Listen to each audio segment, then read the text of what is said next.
Thank you, Mr. Lieutenant Governor, and I appreciate the opportunity to address my colleagues on not only an issue that's important to every single person in the classroom today, every legislator, every lawmaker, and every taxpayer in the state of Michigan. This is an important piece of legislation that needs to be addressed. I can't help but think that maybe I haven't done the proper job of educating people in terms of what this does. So for those that want to make apologies to people who are already in the profession today, it does not apply to them. In fact, teachers that are in the classroom today and school employees that are working in our districts essentially are being protected by this plan.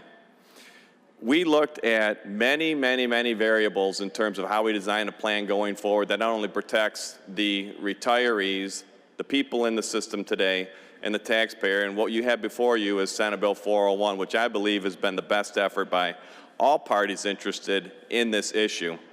We've gone over every single line of this bill with Treasury, with ORS, with people that understand this from an actuarial perspective.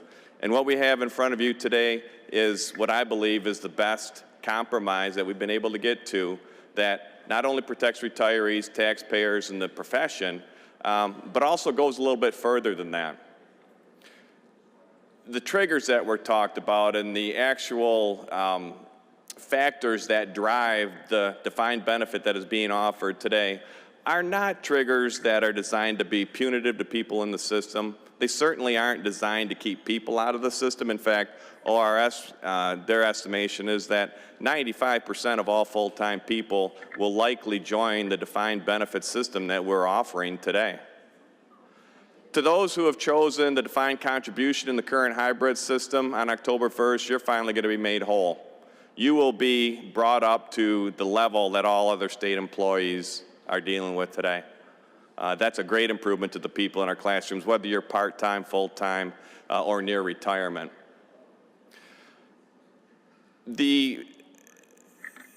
The reason for going down this road, and I appreciate the passion that's associated with this, but the reason is we are putting people at risk. And today, just in the last, since 2000, the unfunded liability in the system that hadn't been addressed, that nobody decided to tackle, has gone up 11,000%. Today, we are near $30 billion of unfunded liability. That's 60%. That's 60% of the benefit that the people that are in the classroom today not only have worked for, not only the people who are at home enjoying a retirement. That ought to be enough to get interest and to get dialogue moving on how we're going to deal with this issue going forward. I don't think anybody would take 60 cents of a dollar, and we sure should not be suggesting that that would be a comfortable retirement for the people who work so hard.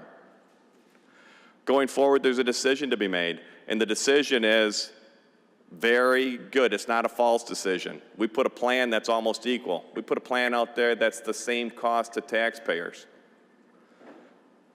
But by building a plan that has the triggers that we put in there weren't triggers to close the plan intentionally.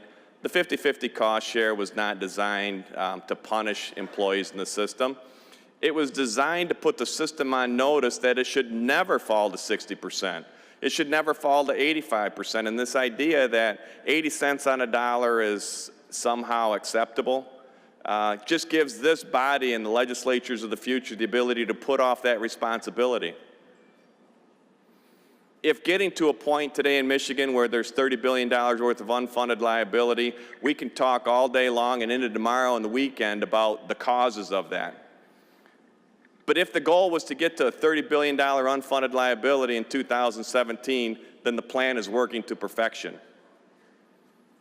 We have an opportunity here to offer great retirement benefits, a secure retirement system, and the ability to manage it going forward. By doing that today, we have more resources available to address that $30 billion problem, and I'm open to anybody who wants to have a conversation of putting more general fund dollars in toward this that ultimately gets us in a better position. It's often been said that teachers along the way have given up raises and pay increases in exchange for keeping a system. I understand that. Benefits are very important to people going long term. But I think that they've sacrificed those pay increases to be part of a system that isn't isn't built with the foundation and the fundamentals to be able to deliver them that secure retirement system today. There have been 20 years of conversations in this building about this issue, and I don't expect them to go away with the vote on 401 today. But what I would say is I've given it my best opportunity and my best work working with the people that understand these systems to protect the industry, to protect the profession of teaching, and to protect the taxpayers who ultimately pay this bill. And hopefully going forward, we'll be able to drive more dollars into the classroom because of the reforms that we're working on today. I don't expect to change a lot of the votes and people that are in opposition of it, but what I'd recommend is we'll be here for another 18 months, and I'm willing to work on issues that make that a stronger system. Thank you, Lieutenant Governor.